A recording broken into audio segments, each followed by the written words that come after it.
So sorry guys, I'm gonna mute everybody.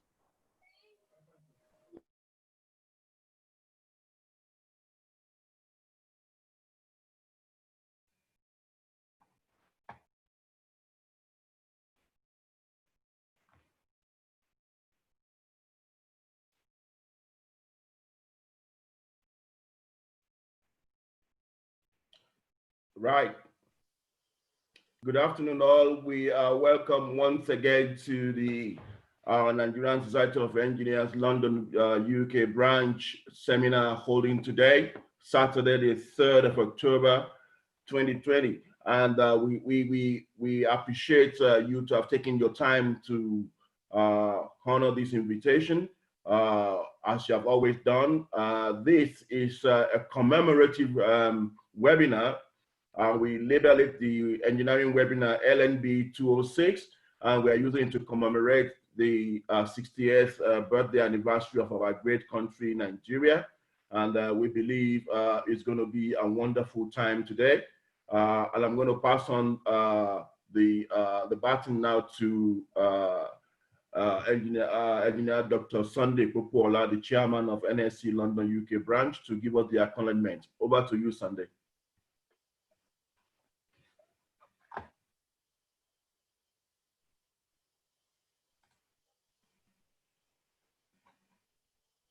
Sunday, you need to unmute yourself. Thank you very much. Good day. Yep. Good day over there, Engineer Jani from Nigeria.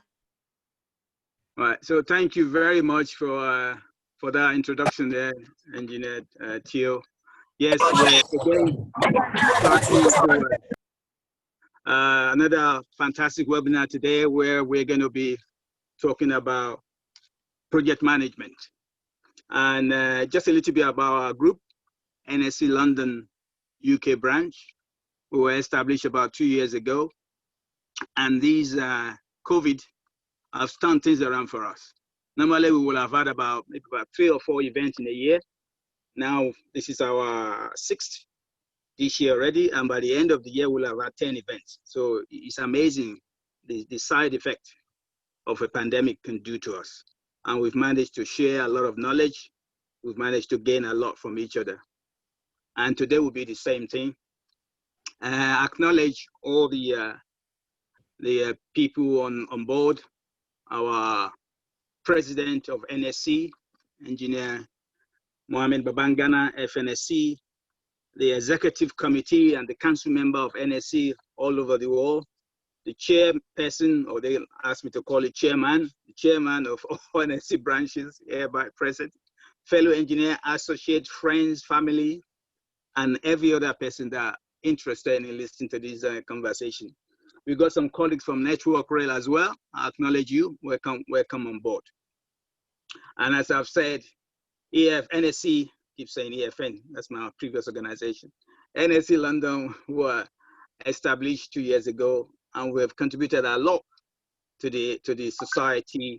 We have done quite a lot of seminars. We run a lot of seminars.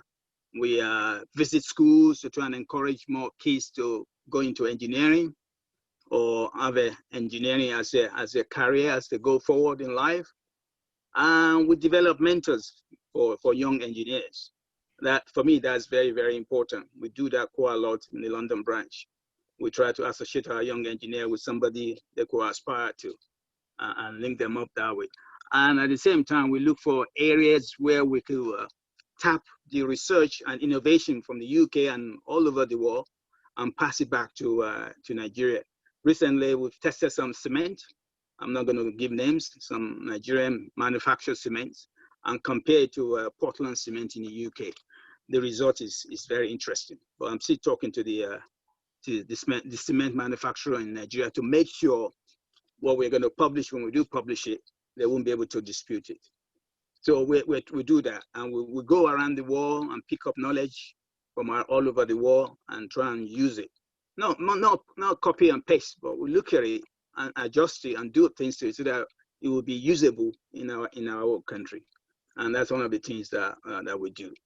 And as I've said before, we also do a lot of things with schools, motivating children to be part of us, or to learn a bit more about engineering or science in general, STEMs, so that when they grow up, they will want to be part of the whole family and be able to develop whichever country they were. But we want them in particular to develop Nigeria. So that's where. And we've been able to achieve this quite a lot. If not for COVID, we'll have had at least 3 or 4 workshops in schools, or we invite them to where I work, which is Imperial College London, to come and do some activities and work in teams, communicate better, creative, and collaborate on things. And also as I've said, we talk about, encouraging young engineers, building capacity and transferring research, because for us, or for me especially, for anyone to develop Nigeria, it has to be Nigeria themselves, because we know the terrain, we know the culture. There's no point allowing other people to come and we could steal from other people. Stealing is not the right word.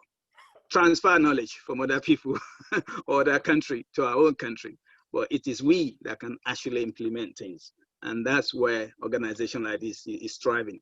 These are our current executive. I'm the chairperson or chairman, Dr. Nike Folayan, the deputy chairman, Sheikh Bilikor, the secretary, Emmanuel Ajayi, who see him there as the treasurer, Tio Odunlami, my colleague that just spoke, is the director of publicity, and we have Taiwo Oyewole as the assistant. We're currently looking for new people to take up this position, because our term will be ending towards the end of this year. So we encourage you to please apply for any of these positions so that we'll be able to take up and continue where we've left. I mean, some of these executives could rotate their position, but myself as a chairperson, I cannot be a chairperson again. So please, we want somebody to step up and take on this position. So Tio, take it away. Thank you very much. And just like Dr. Sunday has just reiterated that the whole issue about Nigerian Society of Engineers started from London many years ago. So it's like the hen has come to roost, and it was from here that everything was put together to put something together for the Society of Engineers back home in Nigeria. And so far, we've been able to facilitate, as he said, the engineering environment here, to see how we can map it to existing circumstances back home in Nigeria. And we are definitely breaking grounds in that area. And that brings me to the engineering webinar that we have today, talking about LNB206. We are looking at an introduction to railway investment projects from conception to delivery and closeout. We are talking about from the cradle to the grave. So we are talking about the whole holistic methodology and process of railway development. And we know when we talk about railway development, it's really something that is a hot cake. It's a very iconic project in Nigeria at the moment. And going by what we are talking about, we are putting this thing into focus, looking at our experience in the diaspora and see how we can map it to what we have in Nigeria. And for today, we have a very amiable and interesting, highly respected and experienced professional in that area to put us through the whole process of from the cradle to the grave of railway engineering. I'm talking in the capacity of our very amiable speaker for today, Engineer David Amaku. Engineer David Amaku, you are welcome to our forum today. Engineer David Amaku's presentation today is all about an introduction to the UK guidance for railway investment projects, GRIP. Most of us who have been very conversant with railway development in UK, we know what GRIP is all about. That is the guidance for railway investment projects. We're looking at conception to delivery and to closeout. We're looking at all the stages of the project life cycle as organized and mapped by GRIP. And GRIP happens to be a management process for developing and managing the UK railway investment projects. And we can see the benefit of that topic to our railway infrastructures in Nigeria. Before I more or less kind of preempt the whole content of his study or maybe speech today, let me just more or less introduce Engineer David Amaku to us. David Amaku is a chartered civil engineer and a member of the Permanent Way Institution. He has worked on varieties and of major infrastructural projects in railway industry, and for the last 17 years, he has been predominantly working on intense and iconic railway related projects.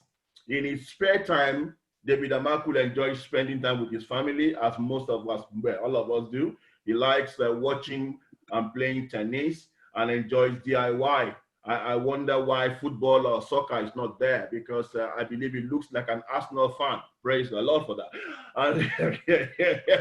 And David definitely believes that engineers should be creative, that they should be practical, and they should be solution oriented. And so you can see that the values of today's speaker, definitely, they all merge and they kind of fuse with the values of NSE London branch. We want to be creative, we want to be practical, and we want to solve problems that we have back home in Nigeria.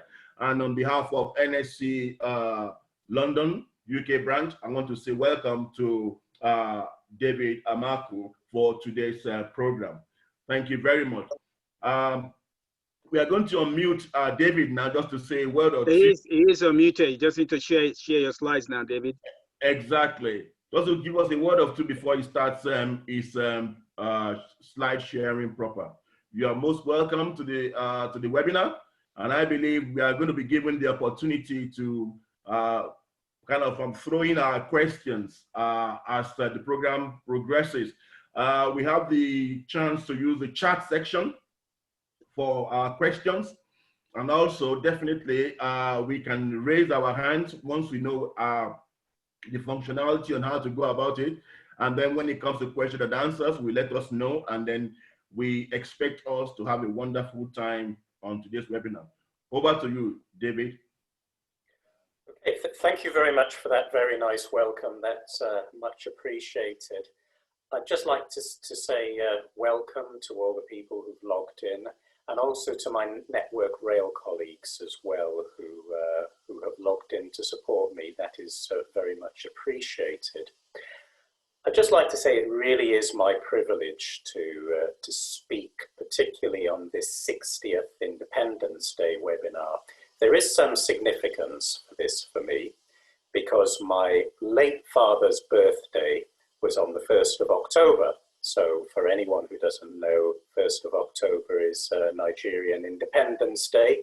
So we always used to have a double celebration in our household. My late father was a lecturer at Unilag, and for a time he was the chief medical director at Lagos University Teaching Hospital. Towards the end of his life, he did tell me that he loved teaching and he loved sharing knowledge. And if he was to have his life again, that he would have liked to do that. So I hope to do him credit today. My feeling very much is that knowledge shared is knowledge that can be enhanced and taken forward and applied. And that reflects what Sunday has said earlier on, that we all have something to learn from one another.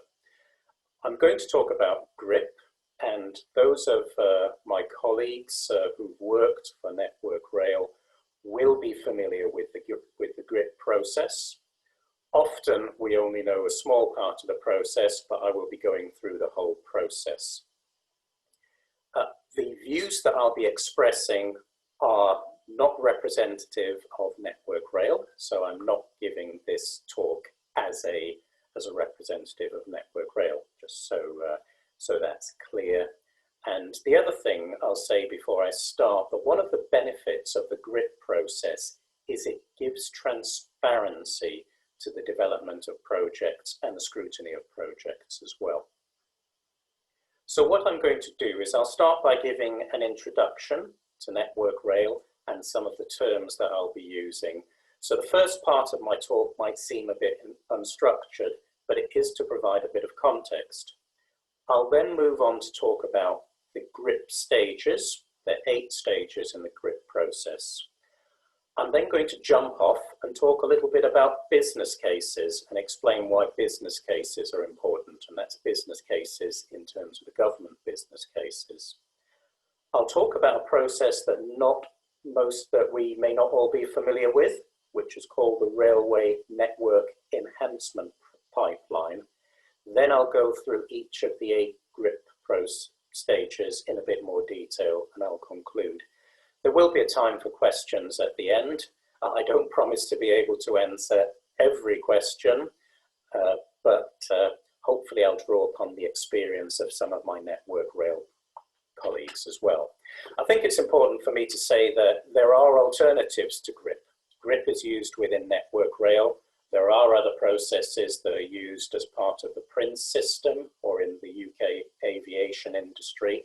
So very much this is just describing a process that's used in Network Rail. It's probably a good thing to understand what Network Rail is in the first instance, and I'm not going to read everything from these slides. I'm just going to skip over them a bit. But Network Rail is the owner of the railway infrastructure in most of the railway network in Great Britain. It's part of the Department of Transport. It has no shareholders. So what happens with the income that it gets? It reinvests them in the railway. Now, Network Rail's main customers are 2 bodies, and I'll go through this a little bit later. The first is the train operating companies. So for the benefit of those of my colleagues who are outside the UK, the train operating companies under franchises run the passenger services which use the rail network. So for commuters, they will use the services provided by the train operating companies. They are under franchises, and the franchises are granted by the UK government, by the Department of Transport. The other customer is the freight operating companies. Their names describe what they do. There's several different freight operating companies in the UK, and they're responsible for moving freight around on the network. That's particularly applicable, I suppose, to a Nigerian context, where we have our ports in the east and our ports in Lagos, and they need to be well served by the freight operating companies in order to move our goods around. Since September of 2014, Network Rail has been classified as a public sector body. And how is it funded? 70% is through the UK government, 11% is from fixed track access charges. Now, the track access charges are charges that are levied to the companies who are using the tracks. So that's the train operating companies and the freight operating companies. They actually contribute to Network Rail's income. 14% is from variable charges, and to be frank, I'm not sure what those variable charges are. And 5% is from the national property and station retail portfolio. So this is how commercial income is realized from, say, having shops in station or renting out land or leasing land that's owned by Network Rail. Network Rail's enhancements program is actually split into what are called control periods. And those control periods are over a 5-year period. Now, during that time, the Secretary of State for Transport, so that's representing the government, will issue what's called a high-level output specification to Network Rail that states what work the government wishes to be undertaken during that 5-year control period. And there is particular finance that is set up for that control period. And I'll move on to the next slide. I think it's important to define what we mean by a project. And those 2 descriptions are taken from parties. I think the first one is actually from the Association of Project Management. A project is a temporary organization that is needed to produce a specific predefined outcome or result in a predefined time using predetermined resources. There's lots of pre's in there. Alternatively, a management environment that's created for the purpose of delivering one or more business products according to the specified business case. And we'll come to business cases later on. Projects have the following characteristics. They have a defined and finite life cycle. They don't go on forever, like maintenance. clear and measurable inputs and outputs, which is really important for our stakeholders, a corresponding set of activities and plans. So in terms of activities, they are the sort of activities one would expect to see in a program, and with plans, those might be engineering plans. A defined amount of resource, that could be finance, that could be people, and also an organizational structure for both governance and delivery. What is GRIP?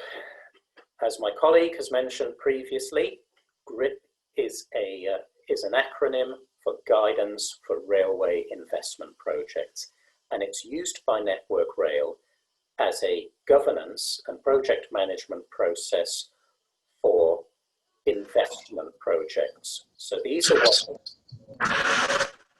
that either enhance the railway network. It isn't used for routine maintenance. Just in terms of its maturity, the latest version of GRIP was published in 2012. It did exist before then. So in terms of a management process, it really is quite mature. It was developed in order to minimize and mitigate the risks associated with delivering projects.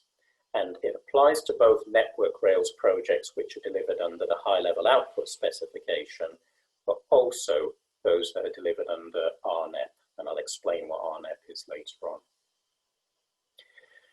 Another thing is there is some flexibility of GRIP, and the flexibility is subject to the amount of management that is necessary on projects. So what Network Rail do is they will actually apply what's called a level of control on specific projects. So it's a risk-based assessment and guidance for the effort and detail that's required for planning, reporting, and controlling projects. And in order to carry that out that assessment, and it isn't actually that difficult to do, it will look at aspects of the project. Is it novel? Is it introducing new technology and design, like say a signalling project might be? Is it complex to deliver? How quickly does it have to be delivered? What impact will it have on railway operations? How complex are the stakeholders? And what is the risk of reputational damage to Network Rail? The level of control, 1 is very high and 4 is low. The last couple of projects I've worked on have had fairly high levels of management control. Just to give a definition on a business case provides a justification for undertaking a project, a program, or a portfolio, and it evaluates the benefit, cost, and risk of alternative options, and it provides a rationale for the preferred solution. I will come to business cases later on, and that description comes from the Association of Project Management. So just in summary, with some of the terms that I've used, GRIP is for Guidance for Railway Investment Projects. HLOS is High-Level Output Statement. Control periods are the 5-year investment periods. RNEP stands for Railway Network Enhancement Pipeline, and I haven't actually explained what that is about yet. I'll come to that. LOC is Management Level of Control. RIBA is the Royal Institute of British Architects, and I'll explain why I've included that in a little bit. The TOCs are the train operating companies, so they move passengers around the rail network, and the FOCs are the freight operating companies, and they move freights. So I'm going to give a brief summary about the GRIP stages, and I'm going to come back to that later on. As my colleague has explained, there are 8 stages in GRIP, and starting from the left-hand side of the page, the first stage is output definition. What do we want to achieve? What is the business need? What is the requirement? The second stage is project feasibility. Is it actually feasible to provide a solution to the business need? And both of those can be classified as initiating stages, as you can see. The third stage is option selection. So at the end of the first 2 stages, there might be several options to providing a solution. And in the third stage, those options will be assessed, and then at the end of that stage, a single option will be decided to be taken forward. Stage 4 is single option development. So that's developing to what's called an outline design or an approval in principle. And then the 5th stage is detailed design. And I would expect at the end of detailed design, the design would be sufficiently developed and detailed so you could actually go and build it. So both those 2 stages come under the design. The 6th stage is to do with building, and that's the bit that most of us as engineers are familiar with. Going out there, doing the construction, and then testing, and then commissioning. The final 2 stages are really about closeout. Stage 7 is about scheme handback. We finished the work we were commissioned to do, and now we're handing it back to normal operation. The 8th stage is all about closing out the project, effectively archiving the information, making sure the contracts are closed, making sure that the business objectives have been met, and closing down and moving on to doing something else. What's useful, we find, is to make a comparison with the REBA stages. Now, the REBA stages, once again, are specific to the UK market, so they may not be familiar to my colleagues who are in different parts of the world, but architects would tend to use those 8 stages that you can see on the right-hand side of the screen. So strategic definition, preparation and brief, concept design, develop design, technical design, construction, handover, closeout, and then going into use. On the left-hand side, you can see the corresponding GRIP stages. So that's actually quite useful when we have people who are unfamiliar with the railway industry in the UK, for them to develop their understanding of the 2 stages. Now, at the bottom of the page in small text, you'll be able to see that the overall approach of GRIP is product rather than process driven, and within each stage, an agreed set of products is delivered. Now, that needs some explanation. Within every GRIP stage, there is a predefined list of products that is expected and is audited before you move on to the next stage. We can perhaps discuss those products in a bit more detail during the discussion, but those products would be varied. They would vary from engineering products, environmental products, consents, planning. They really are quite comprehensive, and the detail of them will vary subject to the level of control that's applied to the project. I'm going to move on to business cases now, and just revisiting the definition of business case. It provides a justification for undertaking a project, program, or portfolio. It evaluates the benefit, cost, and risk of alternative options and provides a rationale for the preferred solution. It's really important with business cases because they do define what we're trying to get at the end of the project or program. Now, a useful reference I found is the 5-case model building blocks website, as you can see, and this gives a definition of the 3 types of business case that the The first is a strategic outline business case that is prepared at the conception stage of a project or program. It's very high level and it defines what the objectives are without defining what the actual solution is. And so we would then move on to an outline business case. Now, with an outline business case, at this point, you've actually decided what the solution is going to be. So there will be a single option. And it will begin to prepare for procurement, funding and affordability, and the detailed management plan for delivery. Finally, we have the final or full business case, which is a technical document which actually then takes you into delivery. We'll come to business cases once again, but it's important with business case because each business case will release money from the UK Treasury to allow a project to proceed to the next stage. Business cases, or government business cases, are based upon what's called a 5-case analysis model. So for each business case, that's the strategic business case, the outline business case, and also the full business case, they consider 5 questions. The strategic case, is the proposal needed? An economic case, does the option represent value for money? A commercial case, is it actually viable? A financial case, can we actually afford this? And can we actually afford this long term?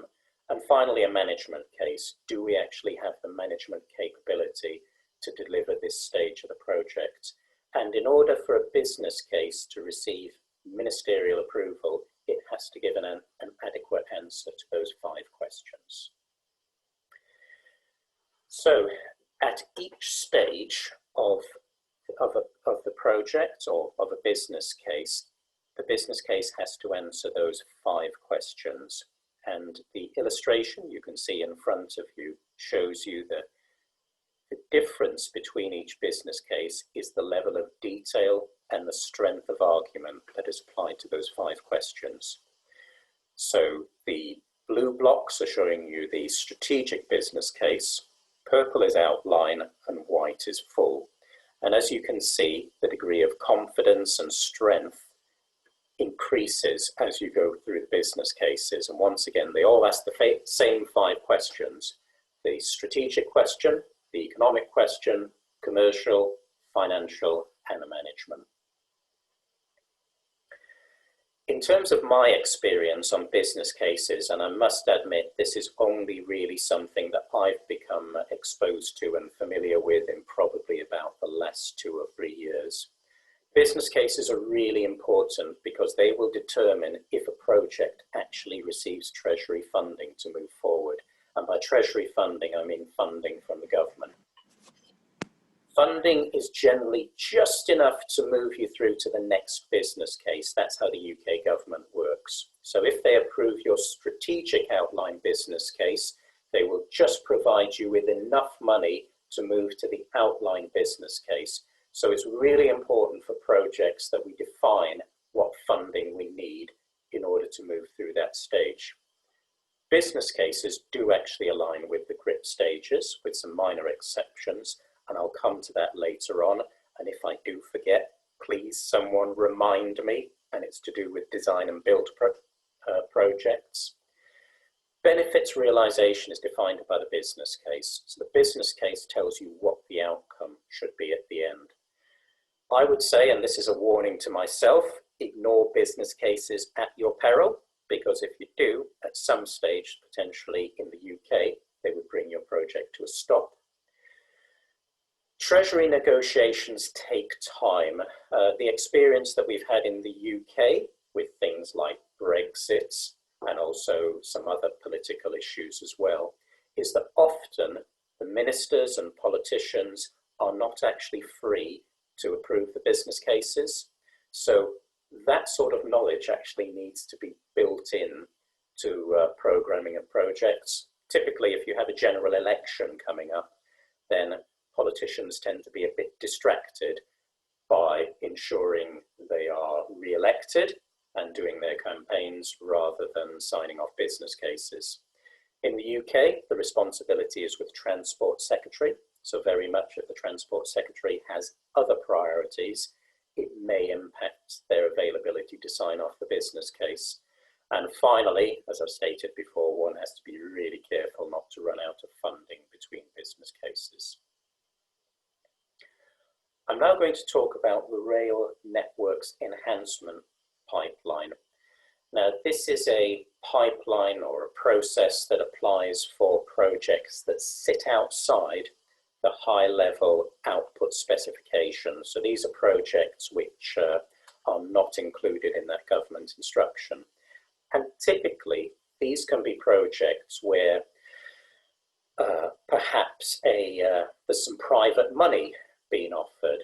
and that private money could be significant. So what the government did is they've developed this process with a bit more flexibility to entail that. And that's split into 5 stages. The first stage is determination. That's what do we need to achieve. Now, assuming the determination is that we need to move this forward, there's then a decision to develop. With the developments, then what that would look at the various different options. They would then move on to a decision to design. When the design is finished, it would be a decision to deliver. And finally, after delivery or construction, for want of a better word, there would be acceptance to deploy.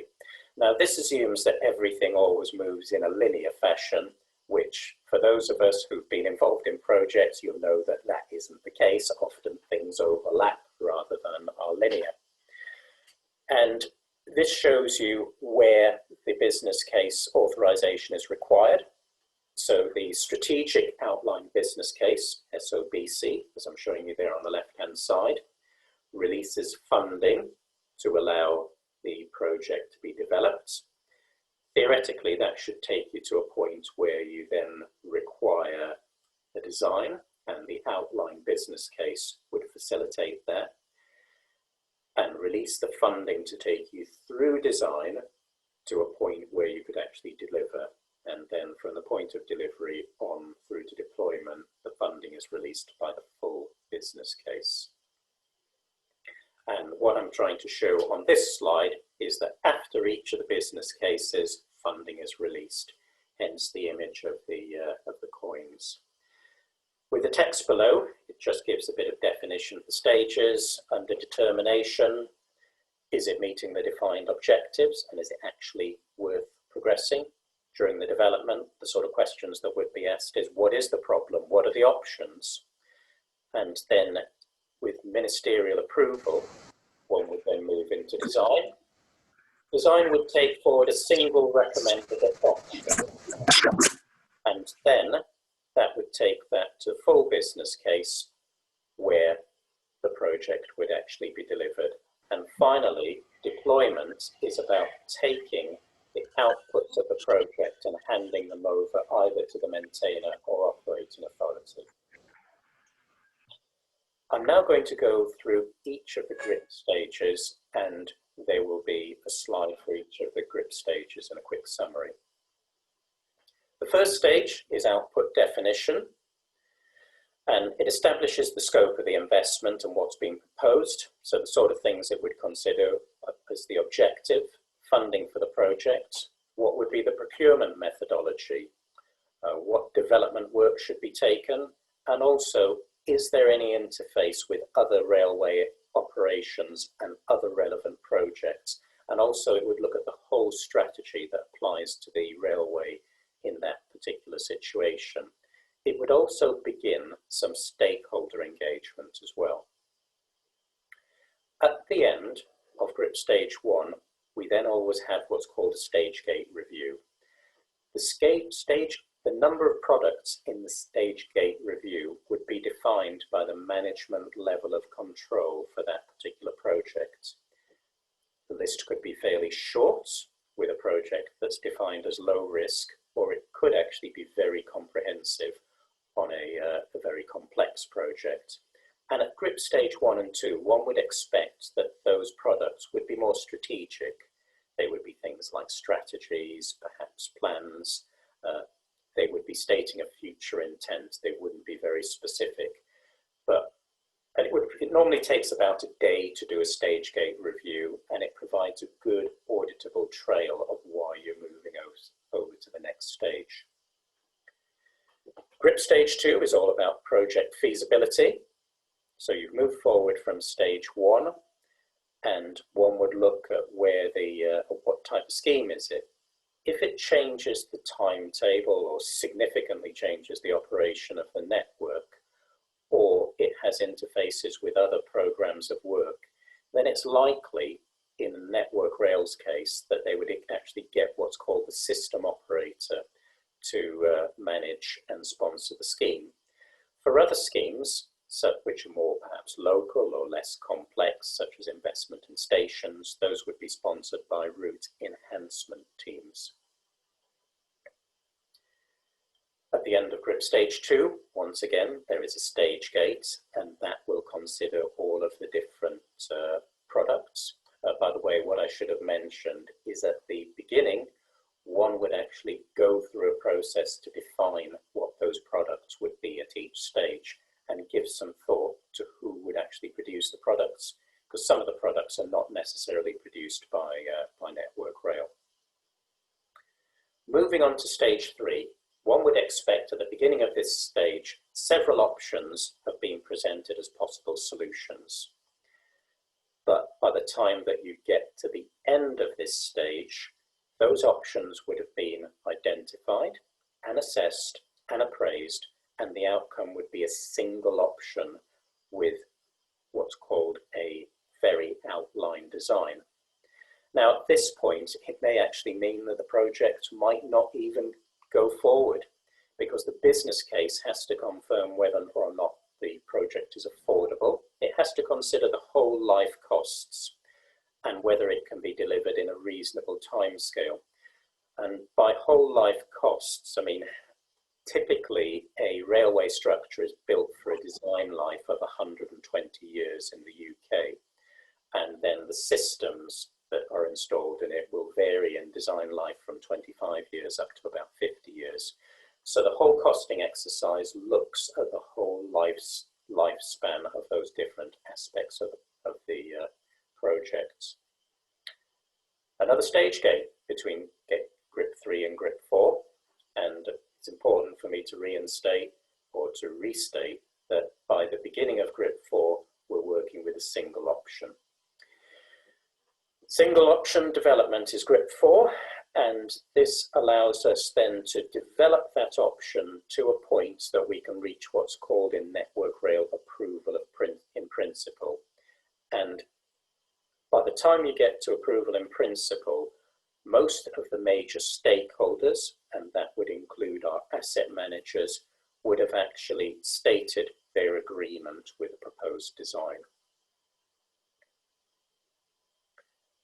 Once again, there is then a stage gate between GRIP 4 and GRIP 5, and GRIP 5 is actually taking you into detailed design. Now, the interesting thing here, and I'll come back to it later on, is to do with design and build projects. But with the model that the Department of Transport use, they would normally do what's called an outline business case at this point, that then enables you to go into detailed design, or as the architects would call it, technical design. The detailed design is the robust engineering design that probably most of us are more familiar with.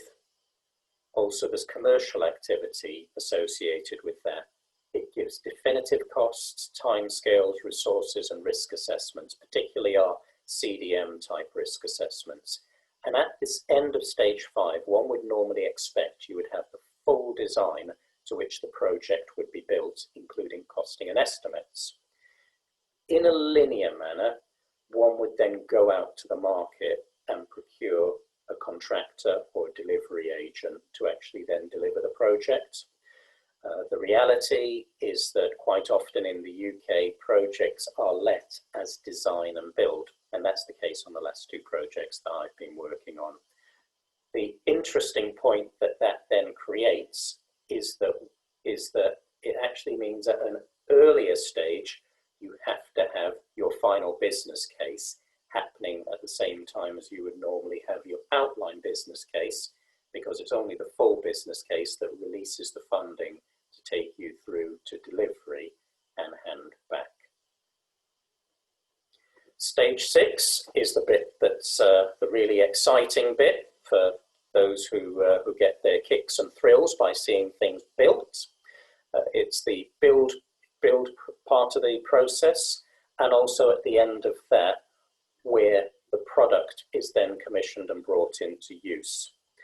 I must say that commissioning of railway products is really a key operation and a very sensitive operation, because that is the point where we're bringing new systems and new products into operation, where is the risk, where there is the risk that we might introduce danger to the railway. So it's really essential to plan early, to have things like trial running, to deliver training, and also engage with the bodies that provide railway regulation.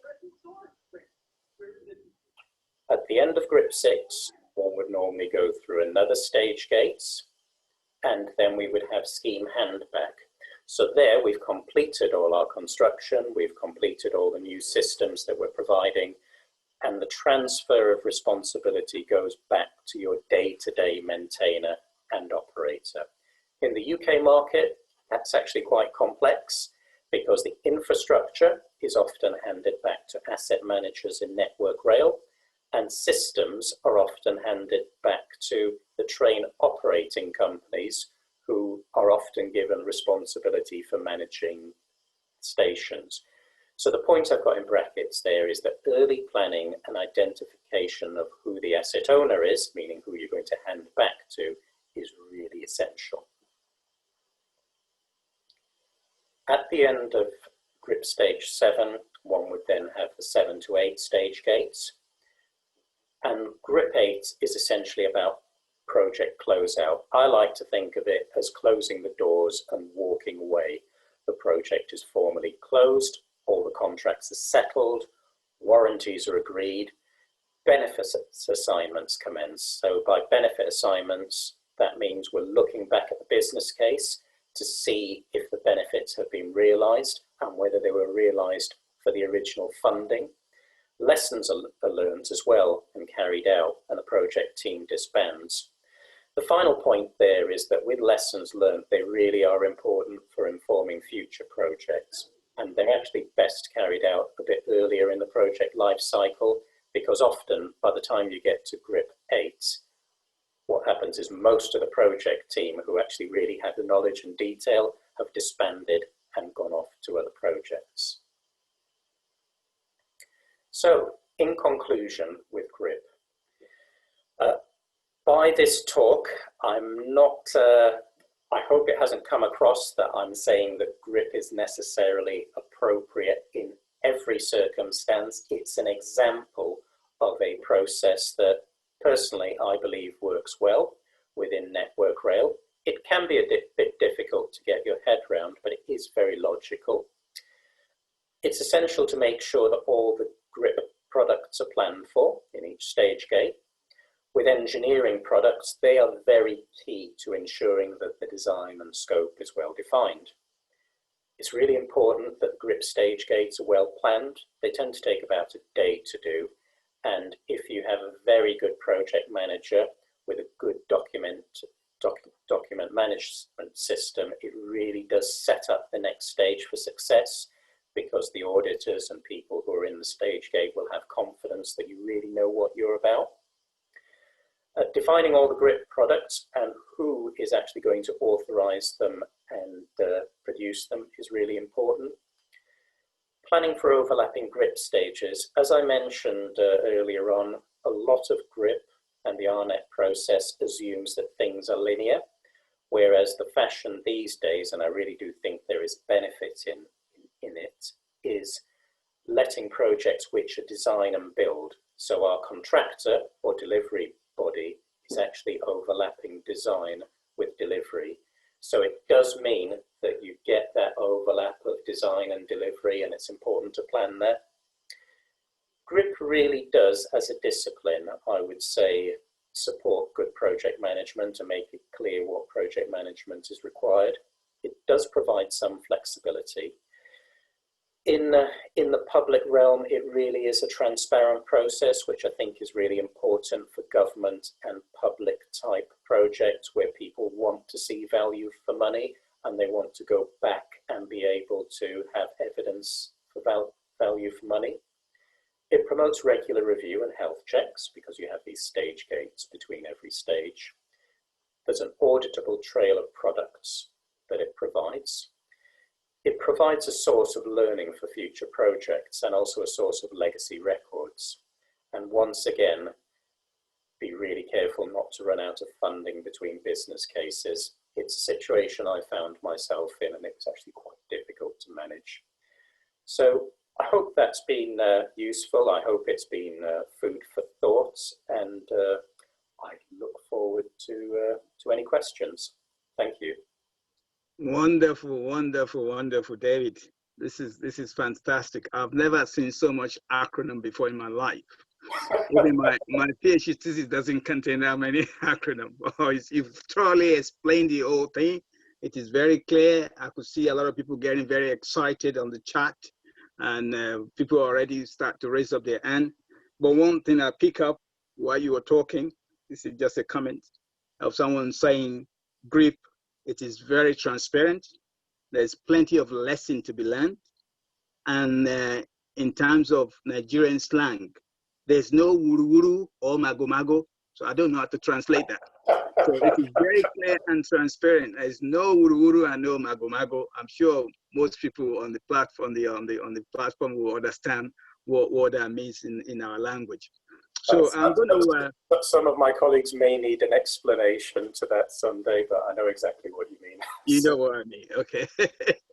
So I'm going to open the platform for people to question. I've got a couple of questions, on the chat. If you want to put your question on the chat, we could take it from there. Or if you want to raise up your hand, if you have a burning one to ask, please raise up your hand and we'll unmute you so that you'll be able to ask your question. So I've got one, Dr. Lawan Grema. Please unmute yourself. I'll ask you to unmute. So if you unmute yourself, and then you could ask your question, please. Good afternoon, the presenter and everyone over there. Are you hearing me? We can hear Yes, you. very clear. Yeah, okay. So already I have written the part of the questions on the chat, but let me ask, I have this very serious concern that, here in Nigeria, we have this neglect of, I don't care attitude and the neglect. So I recall vividly what happened in October 2000, the Hatfield crash of the train traveling from London to Leeds. That accident, if you look at what happened, it was due to maintenance neglect. And here in Nigeria, I am sure if that's something like that happens in the UK 2000, in Nigeria here, we are in the midst of all this I don't care and careless things. So my concern is for them to be very serious about checking the rail lines for cracks and defects and maintenance to ensure that we have an accident-free railway system. Otherwise, we are celebrating that we have railway networks, but something dangerous could happen. I'm not praying for that, but it is natural that sometimes something like that will happen, but I am now calling on the authorities, and I want to speak up to also talk about these maintenance issues to the Nigerians especially. Thank you very much. Okay, thank you. That's a really good question. And in fact, some of my Network Rail colleagues may be able to give you a more comprehensive answer on that. GRIP tends to deal with the delivery of projects and programs, so it isn't so much involved with what would be the sort of routine maintenance that you describe. But in the UK, we have a regulation which is called the Construction and Design Management Regulations. And that does mean that as you develop a design, it's very much developed with the thought for the future about how are you going to maintain that particular product. And in the example that you used, that was a track example of switches and crossings. So just to give you our designers would need to understand what they were going to deliver. They would also need to understand the needs of the maintainer as well to be able to go and actually then carry out maintenance on that infrastructure. From my exposure to the maintenance in the UK industry, what happens is tracks are assessed on the basis of the use, and that's actually assessed on what's called the tonnage. So that's the amount of weight that a track receives during annually. And on that basis, the maintainers will then actually have a program of inspections that they carry out and regular maintenance, and they have to keep to that. And some of that maintenance might actually be daily in very severe cases. Some of it might be weekly. It's very much risk-based. Once again, it is auditable and transparent, which is which is I think what you're alluding to, that sometimes where people don't want to take responsibility or don't care, as you talk about, it's difficult to hide behind that process in the UK. I'm not saying that there aren't accidents and that there aren't differences in attitude, but the design process thinks forward to support the maintainer about how they're going to maintain in future, and with the regular maintenance, they are actually procedures that cover that. So I hope that goes some way to answering your question. Right, thank you very much, David. Just some feedback I'm getting. I know you love feedback. I mean, great presentation, explicit presentation, Dave, excellent presentation. Thank you, quite resourceful. So, you know, a lot of people are really benefiting from it. And a couple of people who've actually worked for Network Ray before, they say, yes, this sounds very familiar to them. So I'm going to unmute Engineer Olalekan Ajani to ask this question, please.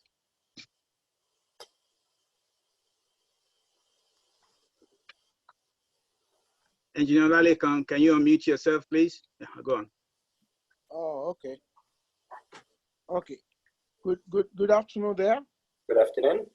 Yeah, Engineer Olalekan Ajani, Chairman, Nigerian Institute of Environmental Engineers. That's a wonderful presentation, and I must say, Lagos branch is doing a wonderful work. Well done.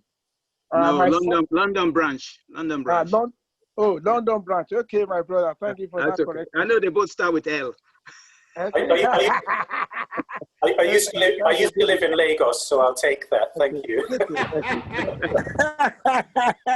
Okay. So the first question. David, no greed and take your credit too. Take your credit too. Okay. Thank you. The first question is, as an environmentalist, what effect is these railway activities on the environment? Second question is that hello, are you there? I'm there, I can hear you, yeah. Okay, the second question is that we are Nigerians, and I know railway engineering consists of so many engineering inputs, but civil and mechanical more importantly. So where do we have our strength as Nigerians in this engineering input, and where we have weaknesses?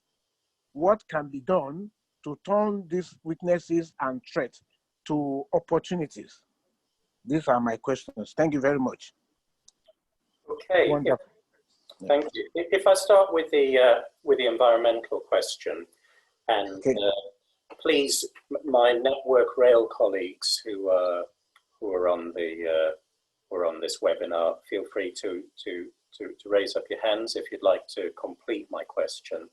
But one of the GRIP products that we have to do, and fairly early within the process, is what's called an environmental impact assessment. So typically that will consider the effects that we are having on the environment, and that could be either air quality, or it could be that potentially we are working in environments where there are perhaps protected animals. On the particular project that I'm working on, and this will make you laugh, we have a plant which is a protected species, and to be honest, if you saw it, you wouldn't think that it was anything to be at all excited about it, but it's covered, it's protected under the Wildlife and Countryside Act. So we've actually had to sterilize parts of the site in order to make sure that we don't put this plant at threat. It really is quite a robust process in the UK, and it all starts out really by doing a very thorough assessment of the potential impacts of the project. And we actually have engineers who are, like yourself, environmental engineers, and it's something that I think largely because of regulation as well, that's taken very seriously. So personally, yes, I've had experience of them, and they've tended to be small animals, so things like bats and dormice and badgers, and more recently plants. But one of the really big impacts that I experienced that cost the project millions was environmental protesters, who this isn't a railway related example. We were building a road improvement in East London, and there was a pressure group, and they're still active today, who believed that it was the wrong option for that part of London. So they spent probably about the first year of the project disrupting the project, taking direct action. And that still happens to a degree today, but I think I suppose my response would be, it's really important to get the studies done early, and it's really important to engage with any stakeholders who you feel might have environmental concerns. Unfortunately, with projects, it's not always possible to avoid some impacts on the environment, but what we try and do is avoid, offset, and certainly deliver in a very environmentally robust manner. So it might do any of my Network Rail colleagues have anything to add to that? And I hope it's gone somewhere to answering your question. Right. Kobe, you want to add to that? Well, I'm not. Still, wait. Just to add. Yeah. Go on, Kobe. Yeah, just to add to David's is that often with. Yep. Hello there. Hello there. Can you hear me? Yep. I can hear you. Yeah. Okay. Good. Yeah. Just to add to it is that a lot of schemes in Network Rail, if they're large projects, also have to go through a consenting process. Like you've got the GRIP project, a process for project management and to design development. You also have a consenting process where you have to get the kind of a local authority and the government's consent to actually do certain elements of the scheme. And often with that consenting process comes the need to demonstrate your environmental impact quite thoroughly to ensure that you've got a sustainable proposition. So actually it's important, as David said, to get that element right, because if you don't actually embed that development of the environmental understanding into your project, when you go and seek your consent, you can often be refused on environmental grounds, not because of technical grounds or because of cost grounds or program grounds, but because you haven't assessed the environment adequately. Thank you, Kobe. Keel, you want to say something? You need to unmute yourself. Yeah, thank you very much, Doctor. I was just more or less going to reiterate Dr. Amaku's comment about health, environmental impact on project. At the moment, I've got one of my prolonged projects on hold because of badgers.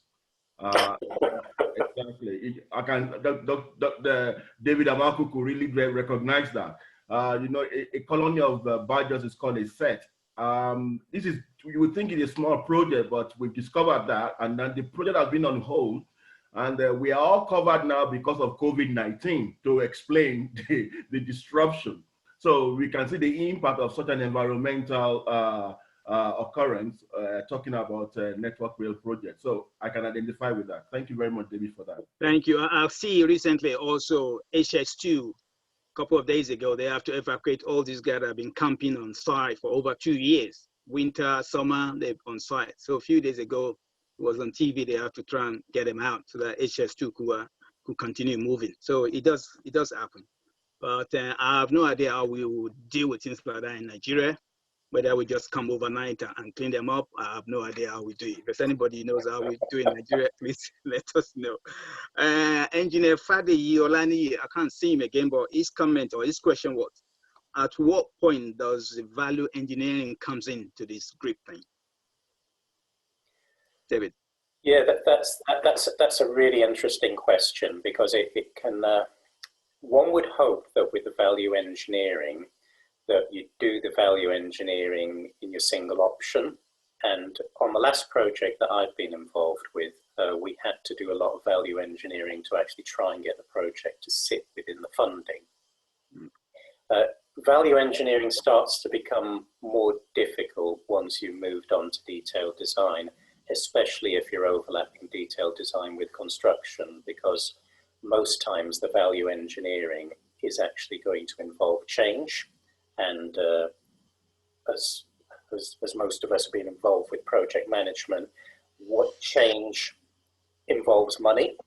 So my personal recommendation, I suppose, is to try and get as much value engineering done during the concept phase. And also what we did on the last project that I was working on, we identified risks and opportunities. So where we had the concept design, we knew that it wasn't there 100%, but we knew there were certain parts of the design that provided an opportunity to perhaps make it more efficient, or perhaps to reduce scope. So we saw that as an opportunity, but at the same time, there was also the risk as well, that where we particularly had unknowns, the scope could increase. So a lot of those came out of a value engineering exercise, but what we then did was we put contingency within the funding for the project, so that if an opportunity is realized, it means that we've saved a bit of money, but if a risk was realized, then we had some money spare in the pot, so that we didn't need to go back and ask for more authorization. But it is a difficult question, because I think with value engineering, it has to happen at a time when you can identify, without sounding humorous about it, when you can identify that it is actually going to provide some value. And it does mean that the design has got to be sufficiently mature so that you know what you're looking at. So personally, I would go for somewhere towards the end of single option and look at value engineering opportunities there. It's a bit of a difficult one, because if you're then in a point that you're going to bring a delivery entity in later on to deliver, they might have a bit different view about what, as a client, you regard as value engineering. Right. So with the projects I've worked on, or the recent projects, they've been design and build. So we've had the designer and the deliverer together, and they've actually worked at very efficient. They've worked at solutions which were efficient to deliver the benefits of value engineering. Thank you very much. I hope that's a question that answered the question from Engineer Fadeyi. One of our colleagues, all the way a member of NSE London branch, but he lives all the way in California, Trumpland, Engineer Ed Ife. Please, thank you for coming along, even though it's very early in the morning for you. Please unmute yourself and ask your question. Thank you very much. Actually, I'll be making a contribution, one or two contributions. The first one is on maintenance culture. We all know, working in the railways over the years, that is, essential. It's critical. You can't just do without it. There's a program we follow, for example, in London Underground, as the presenter alluded to earlier on. There are sections of the track that must be patrolled or inspected every night. That is because of the amount of traffic that goes through that section. And there are areas that are inspected on 2 nightly basis, or weekly, or monthly. Well, it depends, just as David had said, on the volume of traffic passing through a particular section. Now, take that to my experience in the last couple of years in Nigeria. One thing I want to say is this. I remember being approached, I think that was in 2014, by a consultant, a famous consultant. He lives in London. Sunday, you know him very well, to come up with a planned program for NRC in terms of maintaining, your track. Then, of course, I asked a few questions. Do they have one? How long, do you want this to come up, before I come up with it? And he told me, oh, I just need, something within 30 days. That should be all right. I told him, no, I cannot. I have not worked with Nigerian Railways Corporation. I will need to be on ground. I will need to understudy, their work ethics, how their trains run. I need to visit, the whole gamut. And I was told, no, we don't have time for that. Cut long story short, I had to, turn the offer down because I told him as a PWA person who's worked in a safety critical sector of the transport industry, I will not put my reputation to the mud. What am I trying to say? We will really need to, if we have to replicate all these processes that we have learned, that we practice, both in the UK, over here, if we need to replicate that in Nigeria, it's going to be a Herculean battle. I say it every day. Only yesterday, I was on another conference call, a Zoom actually, something that the president has set up.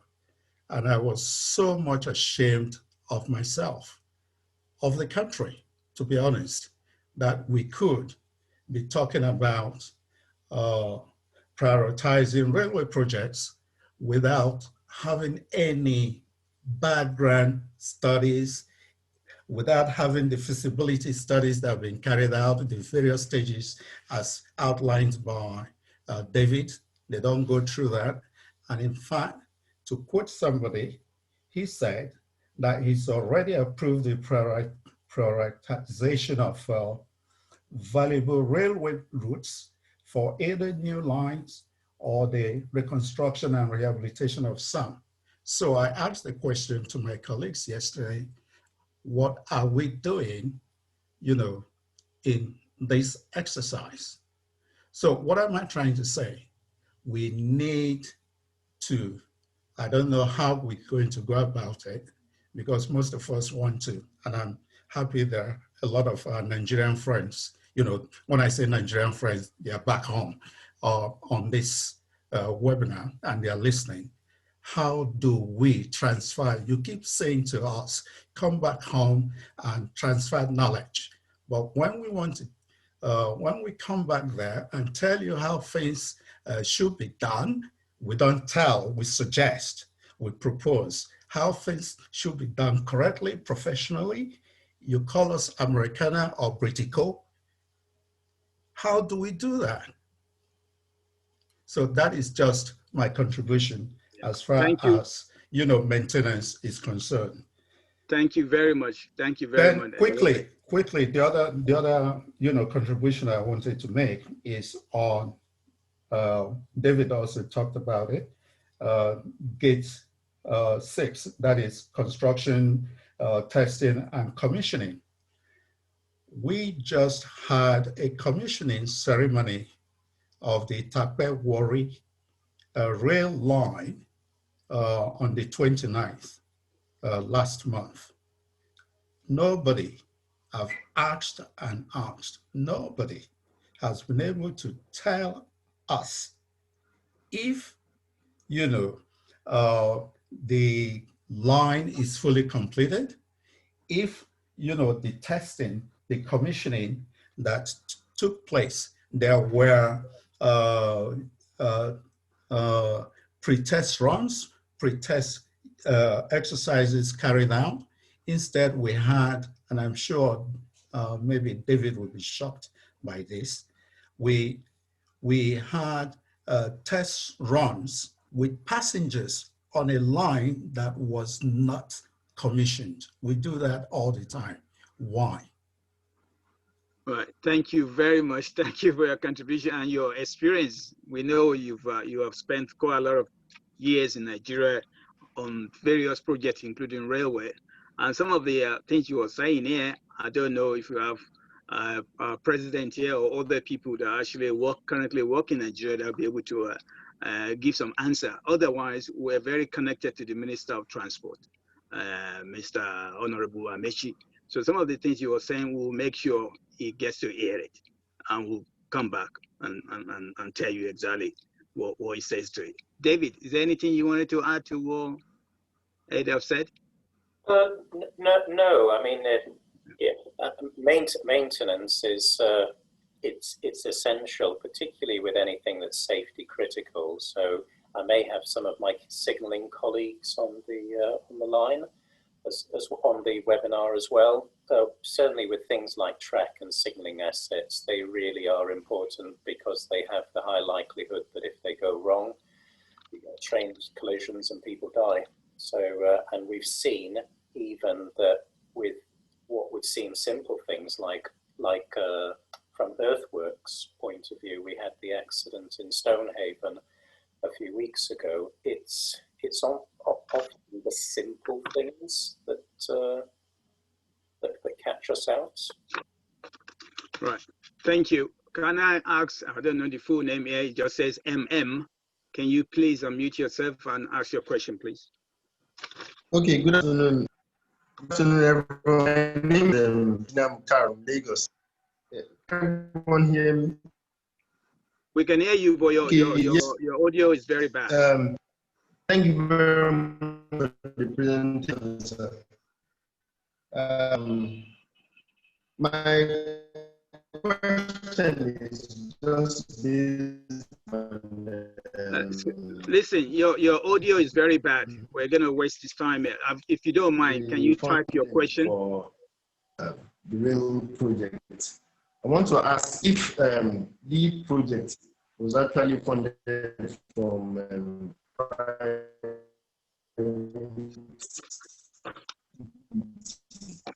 David, I don't know whether you picked that up.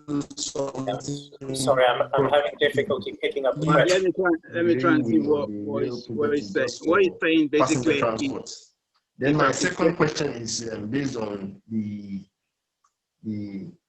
figure that we have for the break-even point. If a railway line is just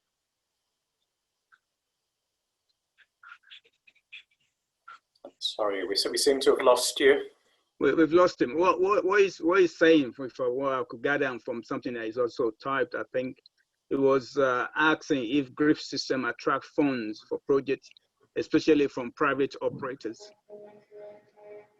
Yes, I mean that was with GRIP. It's applied also to the RNEP process, which is the one I was describing that the government used, and that was specifically. It specifically allows the input of private money.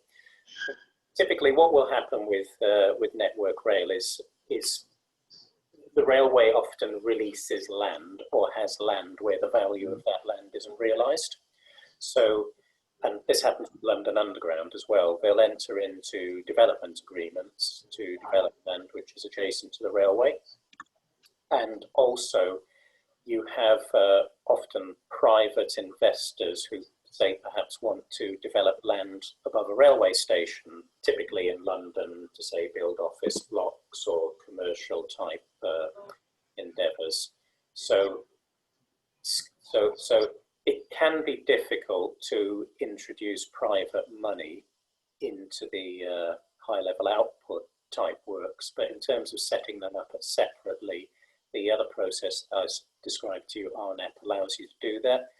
It can be quite difficult because the railway is very, very measured in terms of the way it goes about assessing cost and delivering projects, and that really is essential because we are delivering projects that have a direct impact on people's safety. And also, I mentioned that railway structures are built for a 120-year design life. Now, if you tell someone who wants to develop a shopping centre that the railway structures are built for 120 years, typically with a shopping centre, you only expect the structure to, well, you'd expect it to be refurbed, probably even demolished after 20 or 30 years. So there's a difference in expectation. But the other process, the DFT process, does allow a bit more flexibility to do that. But they're two different cultures, so it can be difficult to work together. Okay, thank you very much. Well, I'm concerned about time here, but I've got a couple of people who raise up their hand, but I'm going to call Engineer Victoria Akpomuje to unmute herself. Victoria? Good afternoon, fellow engineers. Well done, Dr. Amaku. That was quite apt and on time. I don't know whether many of you heard on the news, I think 2 days ago, the Railway Act for 1955 is going to be revisited. So there's going to be much more activity in the railway industry. And I have a feeling that that might be inviting private investors to come on stream. So I believe we should be prepared. So Dr. Amaku, yes, please go ahead. Let me quickly round up and finish my question, if you don't mind. Yeah. So Dr. Amaku, I will appreciate it if you can share your presentation with us. And not only that, if we can communicate with you after this program, maybe your email or something, to ask for some questions. So thank you very much, it's appreciated. Okay, I'm done, thank you. All right, thank you, Victoria. Yeah, what would like to... Yeah, you're welcome. I'm not a doctor, by the way. My father was a doctor. But, oh, really? Okay, sorry, Engineer Marco. That I can't get wrong. But Sunday has my contact details, and yes, I'd be pleased to... What I will ask you to do, Victoria, is to type your questions into the chat and put your email address in there as well. Okay, David will have access to all of these. Yeah, it's easier for us that way. Engineer Nigilawan, can you please unmute yourself? Yeah, good afternoon, everyone on the platform. My name is Engineer Nigilawan from Lagos. I want to thank our presenter. And let me quickly say this, that the topic we are discussing today is a very great one, which I believe that this is something we all know. The railway system is something that is great and is a project that we outlive every one of us. But my concern is this, and it has become a question, over time. Because the other day I was running a program in Unilag, and I wanted to pick a railway system, interconnected railway system within Africa as my project title. But that time my supervisor told me, he said, this that you want to embark on, care is not taken that you may not graduate with your mate, so have to drop it. Now, the question is this, sir. If you look at the railway system globally, and we want to bring it back to Nigeria, we discover that there is a gap. We are far, far, far, far behind. Now, what can we do to close this gap? Because honestly, if you will agree with me, railway engineering is broad in terms of construction, in terms of design, in terms of maintenance, and etc. Then what can we do? Because I discovered that this platform is great and I appreciate it. It's something that I don't want it to end here. So what can we do to close this gap? In the issue of railway system, is something that in future, that is something that we should be looking at doing ourselves, in terms of design, in terms of construction, in terms of maintenance. The other day, ministers for works and housing, Lawyer Fashola was saying that the other time that they advertised a project on a railway construction, but it was very unfortunate that they couldn't get an indigenous company, to bid for the project. And these are the things that has been happening over time. Thank God we are all Nigeria. And there are no things we can do in our own way, over time. So this gap that is between Nigeria and the way railway system is being run globally, what can we do to close this gap? That is my question. Thank you very much, sir. Thank you. David? I think what I do need to say in the first instance... Your voice is very low. Can you hear me a bit better now? It could be me. Go on. Okay. What I do need to say in the first instance is I've worked with London Underground and also with Network Rail, and there are a lot of Nigerians who work in both of those organizations, and from what I've seen, we're highly regarded. So I'll start with that they are competent people, and people recognize that Nigerians do have motivation and ability as well. In terms of Nigeria, I'm not actually that familiar with the Nigerian railway network, but on a strategic level, the railway network there should be a strategy for how the network. So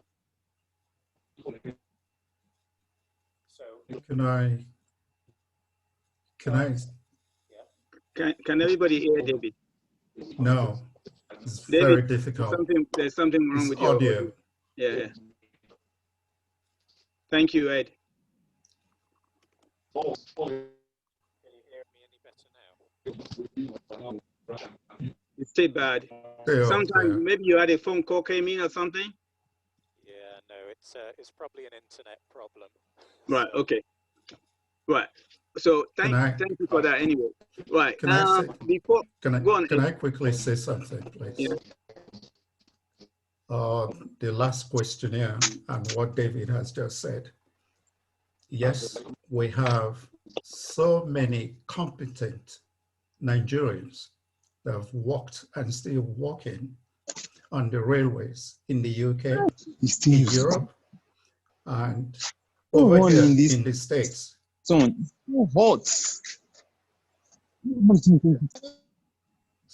Go on, Ed. Go on. Okay. Yeah, we do. And but the problem is some of us that have been there, and that has not stopped me from going back there. I would go back there tomorrow if asked to do, and I'm still doing it. But the question is, they are not ready to learn. They are not ready to learn. What do you do when someone is not ready to learn? Let's call a spade, please. You go there, they call you an American, they call you Britico, they call you whatever. They say, you come here, you want to teach us. This is how we do it here. I have experienced it, but that has not stopped me. I'm so passionate about it, but our people are not ready to learn. Amici is not ready to listen. If he's sitting here today, I would tell him that. We have made proposals, we've told him, we've written OBCs, just name it. The people are not ready to learn. Until they are ready to learn, there will be no transfer of knowledge. Right. Thank you very much, Ed. But what I would say to you, we must not give up, and we will continue to fight our corner and continue to impact and transfer our knowledge in whatever way. Amechi is not going to be minister for life. There's other ministers also that can listen to us. So don't give up. As you said, we'll continue to work on it. And we got our brothers in Nigeria, the president who now sits on the committee for power in Nigeria. So again, we have another means of channeling our contribution to the country. Before I call the next person on the raise of the hand, I want to give a couple of my colleagues in the UK, because recently 2 new branches have been established in the UK. And we have engineer Dr. Shemu Adediran. If you're there, please unmute yourself and say something and say thank you to all your colleagues, Mohammed, Charles, and Engineer Sunday, for the wonderful work you've been doing. These guys have recruited more members than London branch, which was established 2 years ago. I have tried to do. So Engineer Shemu, are you there? Yes, Dr. P. Thanks for inviting me to have a kind of goodwill message here. this is a wonderful seminar. A lot of things have been unraveled, even despite what I think I know in terms of rail, and so you've done really well, David. Thanks for that. The presentation has been fantastic so far. Yeah, thanks for Dr. P. We are from the NSE Glasgow branch, and we are sending our love to the London branch as usual.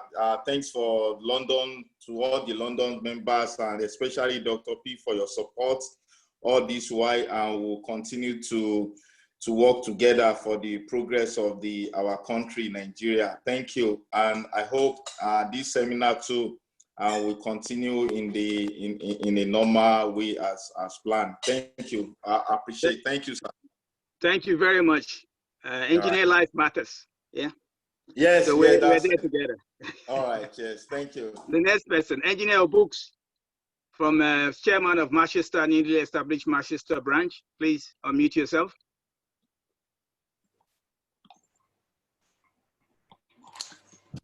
Thanks very much, Dr. P, for this opportunity.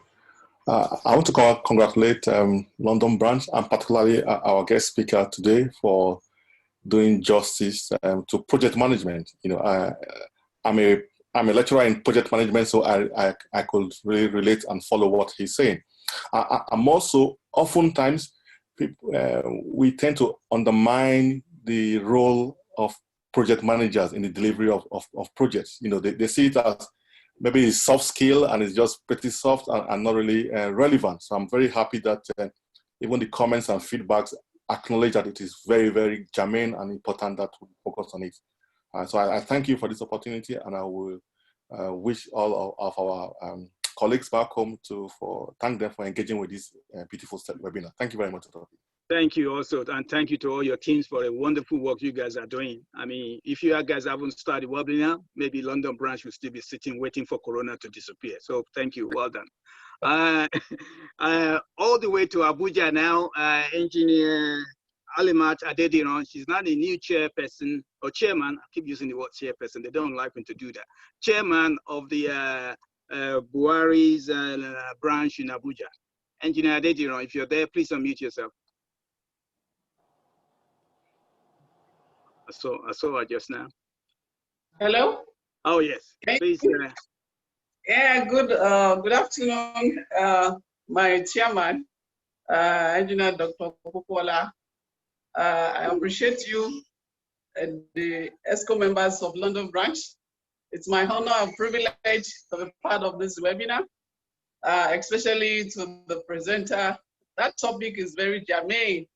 I also like to quickly give the apologies of our patron, the patron of Nigerian Society of Engineers, Engineer Babakobi Mohammed, who is the Director Rail Services in Nigeria. He is the Director of Rail Services Department in the Ministry of Transportation. He sits directly at top of the supervision of the rail projects in Nigeria. So when he saw the e-flyer, he called me that he's interested in this webinar, but unfortunately, he might not be able to attend because he has a meeting that is holding at the same time. And then he asked me to tell the chairman that he would like to have the presentation, you know, for further collaboration with the presenter and of course with London branch on how to build capacity and make the rail, sector, rail transportation sector, you know, a success in Nigeria, because the importance of rail to any developing economy cannot be emphasized, especially in the case of Nigeria. So it's really my pleasure to be part of this webinar. And I hope that London branch and Buhari branch build stronger synergy going forward. Thank you so much. My regards to everyone out there.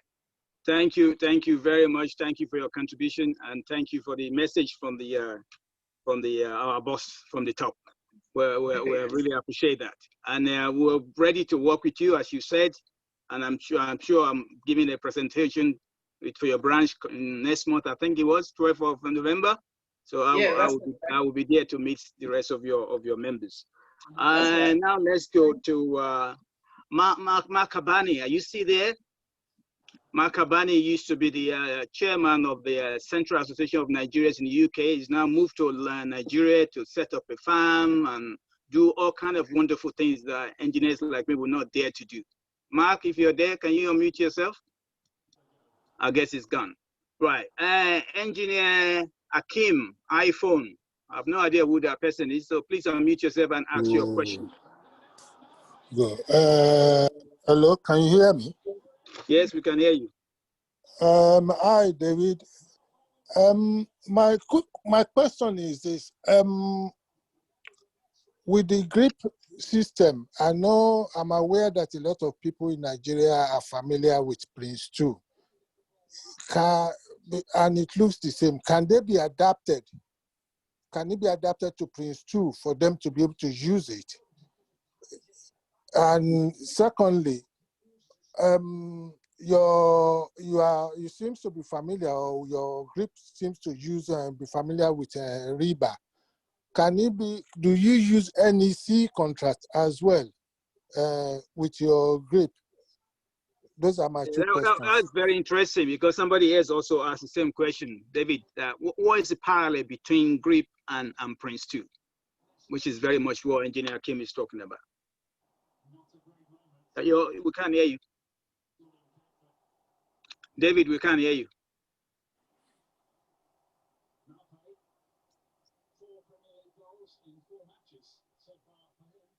We still can't hear you.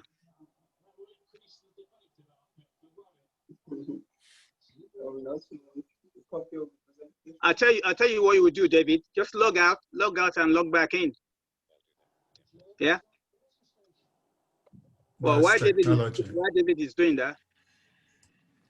Why David is doing that? Can I please ask Engineer Damien Echire to unmute yourself, please? Okay, my question is on how GRIP has taken. Sorry. Unmute yourself again, please. I've just mistakenly unmuted you by an error.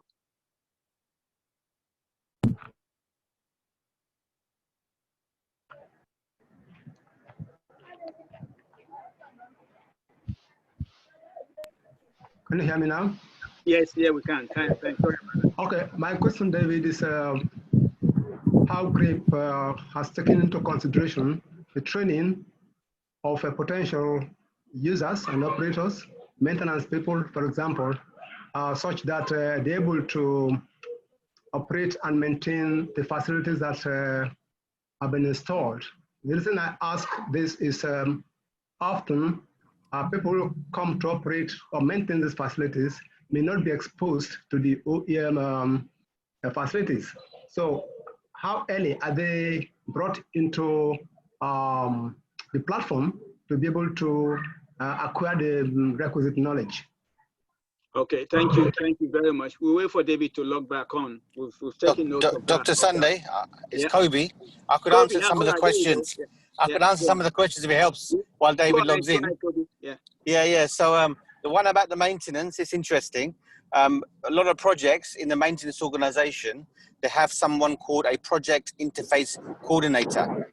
So they are the representatives of the maintenance team within the project. So they liaise with the project all the way through from the design stage into the delivery stage, and they become that kind of point of contact to ensure that maintainers' requirements and training and needs are dealt with by the project team, and we don't ignore them. And their interests are Oops. I've muted him because I'm getting quite a lot of feedback. 1 second, where's Kobe? Kobe, just a second. Try and unmute yourself, please, Kobe. Yeah, thank you, okay, Doctor. Yeah. I was just saying we have a role called a project interface coordinator. They are the maintenance representative within the project.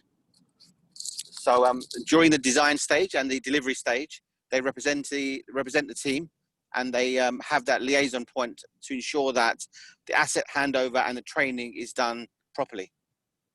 Right. And we actually pay for that resource as well, so the maintainer doesn't have to actually take someone out of their organization to support us. We also make sure that their costs are covered under the project. Right. Okay, thank you. I think we've got David back as well. I don't know if David, you caught the last question or not. Yes, I did, and of course, Kobe gave a very comprehensive answer to that. So, all right. I think one of our colleagues was asking whether we use the NEC form of contracts, and the answer is yes. Okay. Yeah. All right. Okay. Engineer Okikiola Akingbogun, can you unmute yourself, please? Yeah, good afternoon. I'd like to first of all thank David for the great value his presentation has brought to this platform. I'm from Nigeria LNG. I work in the inspection, material and corrosion department. I had a lot of questions about regards to maintenance. Maintenance is a culture. Like in LNG, we do a lot of maintenance. We maintain our facilities, and at times we bring in experts, OEM to support. With regard to maintenance of Nigerian railway networks, the equipment, I think it's a culture that we in Nigeria have to build. The government said not be able to do it, but what way the engineer can both bring to the society. If you have been trained as a maintenance personnel, it's just for you to stretch a bit and to learn a bit about what the railway system is all about and how to maintain. You can adapt your engineering practice to this field. And what really drew me to rail system is when I begin to look at the value and the cost of the project. They run to billions of dollars, and Nigerians are not playing in this space. And I think it's high time that we develop ourselves and also see how we can contribute in this space. Starting with, spare parts for maintenance, there are nowhere to find Nigeria. And this is a space where we can play in. And there are so many information out there in the internet and in most of the schools that we can develop ourselves and get ready for the great business that is unfolding in Nigerian railway system. So we can do it, we can learn it, but that will happen if we are ready to do it. So please, as an engineer, let's hone this space and we can contribute our own quota. And there's a lot of business, there's a lot of money involved in the rail system, and it's high time we start playing that space too. Thank you for this opportunity. Thank you very much. This is one of the topics we discuss heavily every week in our WhatsApp chat on London branch as to how Nigeria could start developing its manufacturing muscles. Because we have the Chinese comes, we have the Indian come, we have all these other countries comes and just sell us things. They're basically selling us fish. They're not showing us how to fish. But we don't really have to wait for foreigners or other people to come and set it up for ourselves. We could do it ourselves. An engineer will have a very important role to play. So we've always been talking about, we have a guy in our group called Ayo Akife. He's not an engineer, he's actually a journalist. Every week, he really asks difficult questions that engineers don't ask themselves.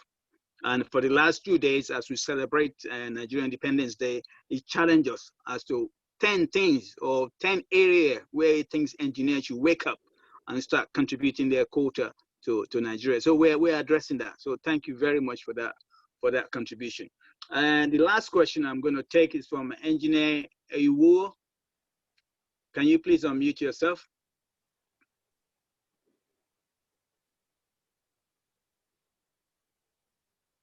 Can you ask your question, please? Oh, it's disappeared. Oh, it's still there. Engineer Iwo, EWOH, can you ask your question?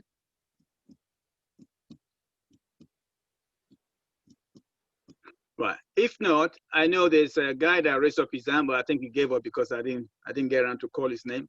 Engineer Damien Echire, please unmute yourself and ask your question. Or have you asked your question already? I think you have. Yes, you have. Sorry. Yes, Sorry. I have. Yes, I have. Thank you. Thank And you. the answers have been provided. Thank you very much. Thank you very much. So engineer Ewo, EWOH, I hope I'm pronouncing that name right. I see you're muted. Please ask your question.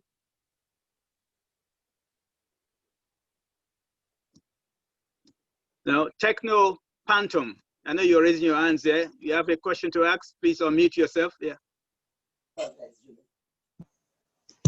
Yeah, thank you very much, Chairman of NSE London branch. My name is Engineer Godwin Iheboro. I am the chairman of NSE Okigwe branch. We are very much impressed with your seminar. Nigeria is having a lot of issue with infrastructure. Our roads are overloaded with trucks that are not supposed to ply on our roads. Railway system is the way to go forward. We appreciate what you have done. My branch, we are highly impressed with London branch. My own is not a question, it's a comment. We appreciate you for this, but the issue we are having in Nigeria is maintenance culture. The parts are not always available. This railway technology is not new in Nigeria, it has been existing, but the modernization is there. So we appreciate your seminar and we thank you for that. Thank you very much. Thank you very much. On that note, I'm going to stop the questioning. David, can you stop sharing so that I can share? I shouldn't be sharing anymore. Oh, okay, no problem. Yeah, you're right. I just didn't have a go. Right. Before we give a closing remarks, or my colleague gives a closing remark to David's presentation, there's just a couple of things I would like to share with us. The next seminars coming up in about 2 weeks' time will be Engineer Fumilola Oyelade, the president of APWEN. APWEN standing for the Association of Professional Women Engineers in Nigeria. And she's going to be talking about really, gender, issue that we have all over the world, and about inspiring new generation of innovative women engineers. Yeah, they're not just engineers, they're innovative women engineers. Where I work at Imperial College, we always have about a third to about 40% of our students are women. And for years, we've done a lot of things, we put a lot of things in place to try and improve that number. And yet, we're still struggling. So we would love to hear what Engineer Ojelade is going to talk about in terms of what they're doing within APWEN to inspire new innovative engineers. And following that, so that's going to be on the 17th of October, precisely 2 weeks from now, the same time, 2 o'clock. And following that, we're going to have the Scotland, newly created Scotland branch, or I shouldn't say Scotland, Glasgow branch, NSE. They have their third webinar on the 24th of October at 2 o'clock, where Professor Xian Ping Chan from University of Birmingham is going to be talking about high voltage direct current for supporting energy, internet, and energy integration, HVDC. So that's on the 24th, and it's going to start at 2 o'clock. So all of this, we want you to be there.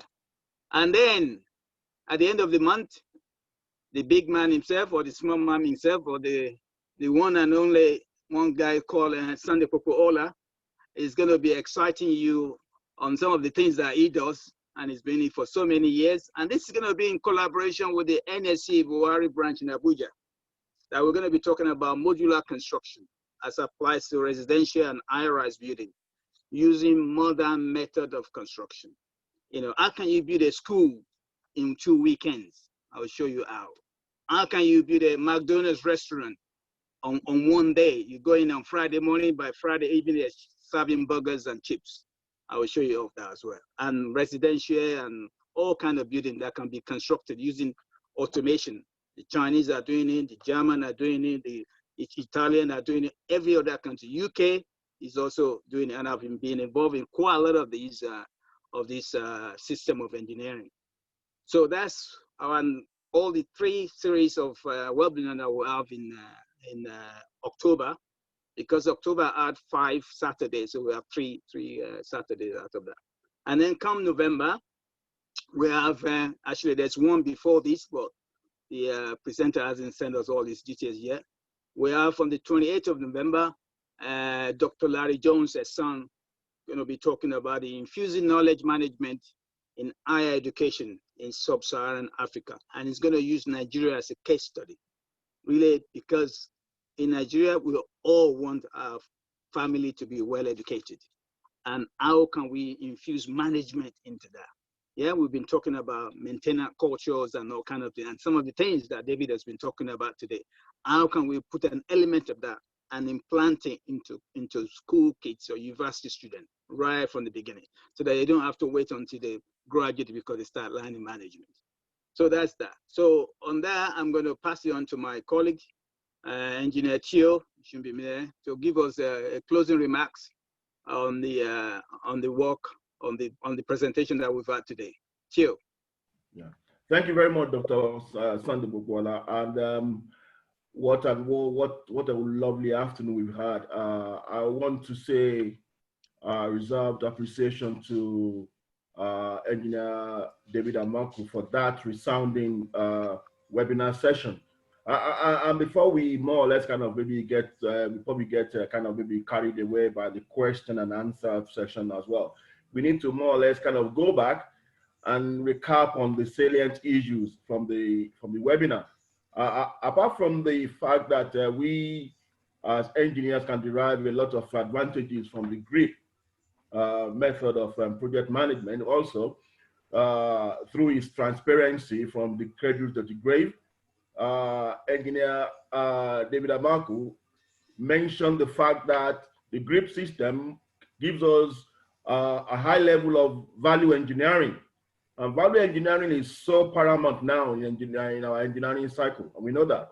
It's a way of us adding value to the project for even the initial and long-term investment growth. And that is what every project needs. And also, he mentioned the fact that at the end of the project, apart from closeout or in the closeout section, there is what they call lesson learned. Our engineers on board, we know exactly the advantages of lesson learned, because the lesson learned will give you a very good idea to do a project much cheaper, much better, much faster, and get more products in the next cycle to come. And those are the things those are the salient objectives that we can derive from using GRIP method. And I want to say a profound thank you to also people of the panel, people who have been having to ask questions. Questions like what is the parallel between Prince 2 and GRIP, NEC contract, and stuff like that. And most importantly, we need to understand that all this we are talking about, they are not only kind of subject to UK environment.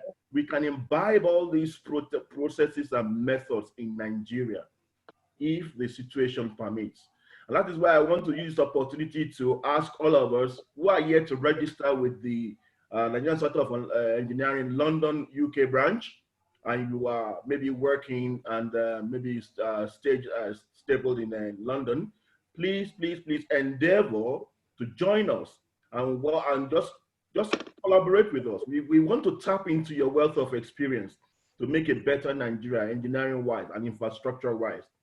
The website, the email address is there on the screen for you to maybe send us any of your details and maybe credentials. If you want to even talk to us about anything, ncelondonuk@gmail.com. Just drop us a line. Let us know you are there. And then we start having a chat. Definitely, there's a lot of things we can glean from each other to make Nigeria grow forward. It's giving back time. The days of brain drain are over. We are all coming back now to see what we can do for the country. And we are ready, aptly equipped to bring that into the country. So please drop us a line. We want many people on board. One day, it might be you giving us this kind of a webinar. And we look forward to having you aboard as the time goes. Also from Nigeria, we want to say thank you to all our senior colleagues, members of the Society of Engineers, the branch chairpersons and chairmen.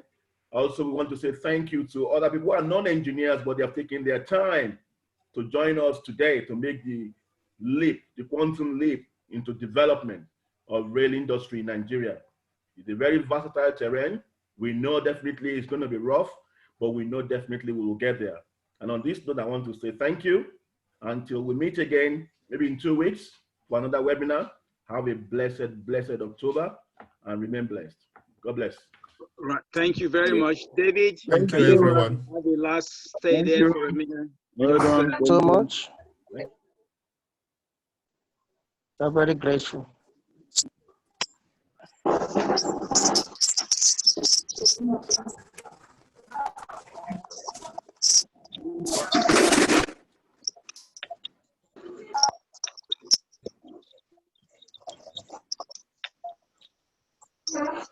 Doctor, are you unmuting everybody? Doc, are you meeting us? Yeah, I have unmute everybody. Please, let's give our appreciation to David, please. Thank you. Thank you. Thank you. Thank you, David. Thoroughly enjoyed it. Have a good one. Thank you, David. We really appreciate you.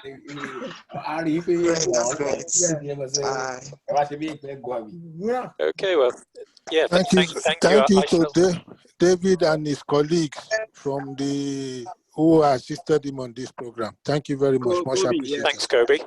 Thanks, Kobe. Thank you. That was wonderful. That was wonderful. Okay, lovely. Till next time, I look forward to coming on and asking a few questions. Well, I will send you the chat so that you see all the questions I already answered in there. Okay. And they've got their email address in there as well, that you can reply to them directly. Right. Yeah. Engineer Ajayi, thank you very much. You have your colleagues there with you. You're maximizing the value of internet here. This is buy one. I've brought somebody to you. Okay, this is an it's better. Even better. Okay. I'm gonna log. All right, guys. Bye. Thank you, everyone. My chairman, Thank you, Engineer. Thank you. Yes, I'm congratulating you. Once again, that was a very good one there. I wouldn't like to miss the next one, the subsequent ones. It's getting better. It's getting better every 2 weeks. Yeah, I can see that. I want to especially congratulate the chairman of Glasgow branch, on the approval of the branch, and we are looking forward to the inauguration. Yeah, and the Manchester as well. Manchester, yeah. Yeah, Manchester as well. I congratulate them and the entire members. Thank you.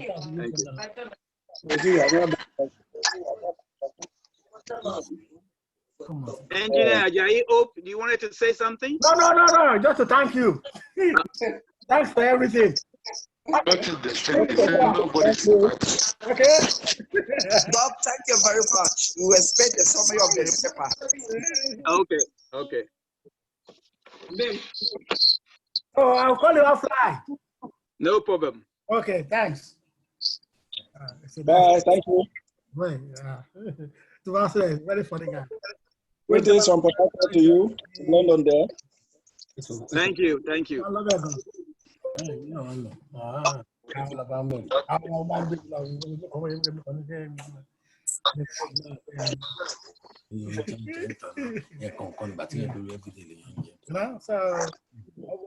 good one. Very good. Very good. Jill, thank you very much, Jill. Oh, we thank God. I appreciate that. Yeah. I'm looking forward to when we can start joining webinars from Nigeria as well. We have been, but definitely